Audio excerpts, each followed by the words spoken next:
The 19th General Council of the Church, the Council of Trent, held in 1545 AD. The scandal of bribery, extortion, torture, murder, concubinage, and debauchery that plagued the papacy during the rule of Alexander VI, and in lesser degree with Julius II, found opponents to rise above fear to denounce the popes. As early as 1496 AD, Savonarola, the Dominican preacher of Florence, had thundered from the pulpit of St. Mark's Church that Alexander was no pope and that he was a heretic with no true faith, his hands dripping with blood and his chair on fires of hell. Then came Martin Luther, the Augustinian monk of Wittenberg, who in 1570 AD said almost the same things Savonarola had said 20 years earlier. But Luther escaped the rope since the discontent German princes protected him. The immediate cause for the calling of the Great Council of Trent was the result of the revolt of Luther and the Protestant Revolution of 1517 AD that engulfed half of Europe. 3 years after he nailed the 95 Theses to the wooden door of the Church of Wittenberg on the 15th of June 1520 AD, Luther was condemned by the papal bull Exsurge Domini of Pope Leo X. He was given 60 days to recant his heretical teachings and submit to the Pope, but Luther, with the protection of the Prince of Saxony, attacked the Pope in 2 pamphlets, calling him Antichrist. It took 25 years for the Pope to call the next council, the General Council of Trent, in 1545 AD. These were years of trial and sufferings for the Church.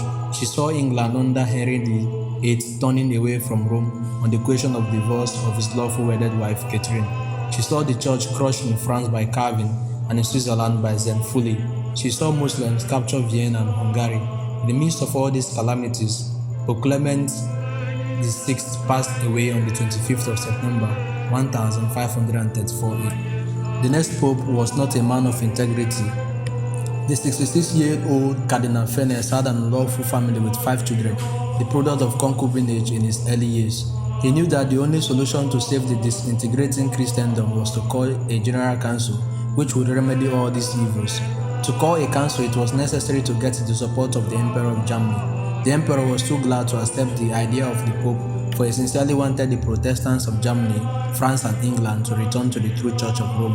There were cardinals who opposed the idea of calling a general council. So too the kings of Spain and France did not support him wholeheartedly. In spite of all this, the official announcement was made on the 2nd of June 1536 AD that General Council would meet in the Italian city of Mantua on the 23rd of May 1537 AD. But a war broke out between Germany and France and the date was postponed indefinitely.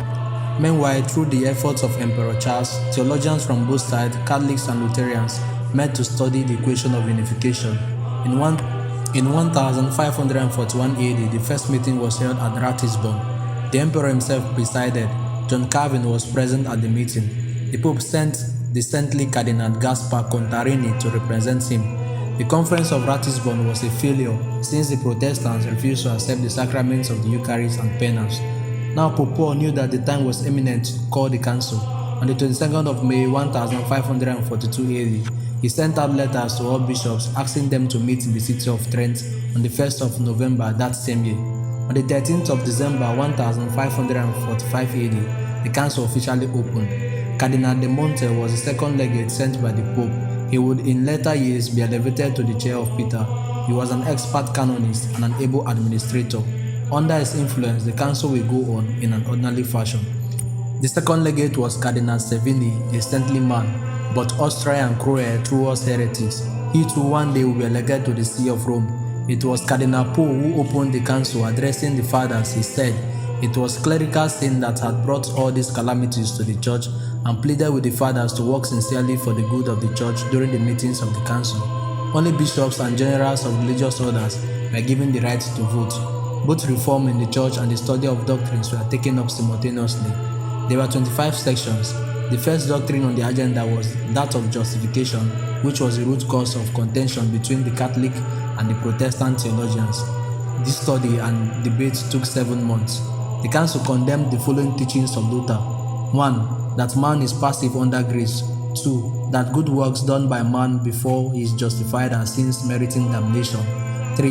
That no one is justified unless he believes he is justified. 4. That the justified man must believe that he is destined for eternal life. 5. That all men except these are predestined for eternal hell. 6. That to believe is the only thing commanded in the Gospels. 7. That the 10 commandments of God have nothing to do with Christians. 8. That a man once justified cannot fall into sin. And the final one, that grace is lost not only by not believing. Thus went on the canons on justification, 33 of them in total. The council went on for 18 long years, from 1545 AD to 1563 AD. It dealt with topics besides justification as original sin, the Bible, the sacraments, stating that Jesus Christ instituted 7 only, the saints and relics, the important question of indulgences, and the question of purgatory. Canons on all these subjects were formulated and approved by the Pope. The serious work and success of this council should be attributed to the ability of the 3 presiding cardinals and the capacity of the bishops. The council passed some important canons, but the most important was this one. Bishops are ordered to start colleges where young boys can live and be given a religious training in view of clerical life. Youth, unless rarely trained, sinks to the pursuit of lustful pleasures of the world, said the council fathers. Unless a boy has been formed in the habits of prayer and religion from his tenderest years, before the adult vices can take root, he will never perfectly persevere in ecclesiastical discipline. The college thus set up will be called a seminary or seedbed for ministers of God. Special canons were passed how a seminary should run, who should run it, how the students are to be selected, etc. Cardinal de Monte was elected, after which came Cardinal Sevini, then finally Cardinal Carafa, who took the name Paul IV. He was Austrian, and his only reply to heresy was to the stake. Pope Pius IV succeeded him. It was this Pope who sent his legate, Cardinal Muron, to Trent to preside over the closing events. The Pope, by a special bull, confirmed all the canons of the Council. The Council of Trent had left to the Pope the work of ordering a new translation of the Bible, the printing of a new breviary for clerics, a new missal for Mass, a catechism for the Universal Church, and an index of books dangerous to faith and morals. The final session was held on the 4th of December, 1563 AD, and on that very day, amidst the singing of the great stadium, the Great Council of Trent came to a close.